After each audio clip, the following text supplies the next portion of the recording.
Cricket ಪ್ರೇಮಿಗಳಿಗೆ ನಮಸ್ಕಾರ. ಐಪಿಎಲ್ನಲ್ಲಿ Mumbai Indians ತಂಡದ ನಾಯಕ ಹಾರ್ದಿಕ್ ಪಾಂಡ್ಯಗೆ ಮತ್ತೆ ಸಂಕಷ್ಟ ಎದುರಾಗಿದೆ. ಕಳೆದ ಸೀಸನ್ನಲ್ಲಿ ನಿಧಾನಗತಿಯ ಓವರ್ ರೇಟ್ಗಾಗಿ ದಂಡದ ಜೊತೆಗೆ ಒಂದು ಪಂದ್ಯದ ನಿಷೇಧಕ್ಕೊಳಗಾಗಿದ್ದ ಹಾರ್ದಿಕ್ ಪಾಂಡ್ಯ ಅವರು ಮತ್ತೊಮ್ಮೆ ಇದೇ ತಪ್ಪಿಗಾಗಿ ಬರೋಬ್ಬರಿ 12 ಲಕ್ಷ ರೂಪಾಯಿ ದಂಡ ತೆರಬೇಕಾಗಿದೆ. ಹೌದು, ಮಾರ್ಚ್ 29ರಂದು ಅಹಮದಾಬಾದ್ನ ಮೋದಿ ಕ್ರೀಡಾಂಗಣದಲ್ಲಿ ಶನಿವಾರದಂದು ಗುಜರಾತ್ ಟೈಟಾನ್ಸ್ ವಿರುದ್ಧ ನಡೆದ ಪಂದ್ಯದಲ್ಲಿ ಮುಂಬೈ ಇಂಡಿಯನ್ಸ್ ತಂಡ ಓವರ್ ಮುಗಿಸಲು ನಿಗದಿತ ಅವಧಿಗಿಂತ ಹೆಚ್ಚು ಸಮಯ ತೆಗೆದುಕೊಂಡಿತ್ತು. ಹೀಗಾಗಿ ಐಪಿಎಲ್ ನೀತಿ ಸಂಹಿತೆ 2.2 ಅನ್ವಯ ಮುಂಬೈ ಇಂಡಿಯನ್ಸ್ ತಂಡದ ನಾಯಕ ಹಾರ್ದಿಕ್ ಪಾಂಡ್ಯ ಅವರಿಗೆ 12 ಲಕ್ಷ ರೂಪಾಯಿ ದಂಡ ವಿಧಿಸಲಾಗಿದೆ ಎಂದು ಐಪಿಎಲ್ ಪ್ರಕಟಣೆ ತಿಳಿಸಿದೆ. ಈ ಪಂದ್ಯದಲ್ಲಿ ಮುಂಬೈ ಇಂಡಿಯನ್ಸ್ ತಂಡ 36 ರನ್ಗಳಿಂದ ಪರಾಭವಗೊಂಡಿತ್ತು. ಇದೀಗ ದಂಡ ಬಿದ್ದಿರುವುದು ಸೋಲಿನ ಗಾಯದ ಮೇಲೆ ಬರೆ ಎಳೆದಂತಾಗಿದೆ. ಚೆನ್ನೈ ವಿರುದ್ಧ ನಡೆದ ಈ ಸೀಸನ್ನ ಪ್ರಥಮ ಪಂದ್ಯದಲ್ಲೂ ಮುಂಬೈ ಇಂಡಿಯನ್ಸ್ ತಂಡ ಪರಾಭವಗೊಂಡಿತ್ತು.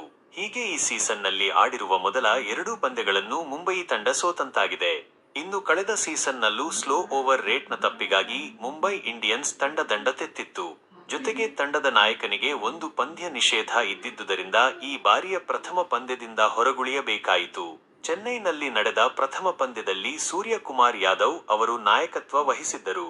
ಇದೀಗ ಎರಡನೇ ಪಂದ್ಯದಲ್ಲಿ ಮತ್ತೆ ನಾಯಕನಾಗಿ ಕಾಣಿಸಿಕೊಂಡ ಅವರು ಪುನರಾಗಮನದಲ್ಲೇ ಮತ್ತೆ ದಂಡಕ್ಕೊಳಗಾಗಿದ್ದಾರೆ. ಹಾಗಿದ್ದರೆ ಕಳೆದ ಸೀಸನ್ನಿಂದ ಆದ ತಪ್ಪಿನಿಂದ ಅವರು ಪಾಠ ಕಲಿತಿಲ್ಲವೇ ಎಂದು ಕ್ರಿಕೆಟ್ ಪ್ರೇಮಿಗಳು ಕೇಳುವಂತಾಗಿದೆ.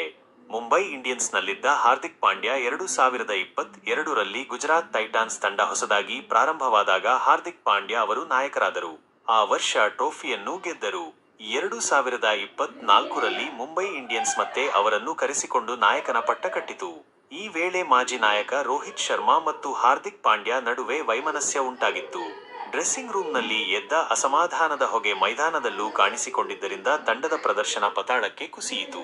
ಪ್ಲೇ ಆಫ್ಗೆ ತಲುಪಲು ವಿಫಲವಾದ ತಂಡ ಕೊನೆ ಸ್ಥಾನಿಯಾಗಿ ಟೂರ್ನಿಯನ್ನು ಕೆಟ್ಟದಾಗಿ ಕೊನೆಗೊಳಿಸಿತು. ಜೊತೆಗೆ ಸ್ಲೋ ಓವರ್ ರೇಟ್ಗಾಗಿ ಹಾರ್ದಿಕ್ ಪಾಂಡ್ಯಗೆ ದಂಡ, ಪಂದ್ಯ ನಿಷೇಧ ಎಲ್ಲವೂ ಬಿತ್ತು. ಈ ವರ್ಷ ಹರಾಜಿಗೂ ಮುನ್ನ ಮುಂಬೈ ಇಂಡಿಯನ್ಸ್ ತಂಡವು ನಾಯಕ ಹಾರ್ದಿಕ್ ಪಾಂಡ್ಯ, ಮಾಜಿ ನಾಯಕ ರೋಹಿತ್ ಶರ್ಮಾ, ತಿಲಕ್ ವರ್ಮಾ, ಸೂರ್ಯಕುಮಾರ್ ಯಾದವ್ ಮತ್ತು ಜಸ್ಪ್ರೀತ್ ಬುಮ್ರಾ ಅವರನ್ನು ರಿಟೈನ್ ಮಾಡಿಕೊಂಡಿತ್ತು ಮತ್ತು ಹೊಸ ತಂಡ ಕಟ್ಟಿ ಯಶಸ್ವಿಯಾಗಿ ಮುನ್ನುಗ್ಗುವ ಸಂಕಲ್ಪ ಮಾಡಿತ್ತು. ಆದರೆ ನಿರಂತರ 2 ಪಂದ್ಯಗಳ ಸೋಲು ಜೊತೆಗೆ ನಾಯಕನಿಗೆ ಹಾಕಲ್ಪಟ್ಟಿರುವ ದಂಡದಿಂದಾಗಿ ತಂಡಕ್ಕೆ ಈ ಟೂರ್ನಿಯ ಆರಂಭದಲ್ಲೇ ಹಿನ್ನಡೆಯಾಗಿದೆ.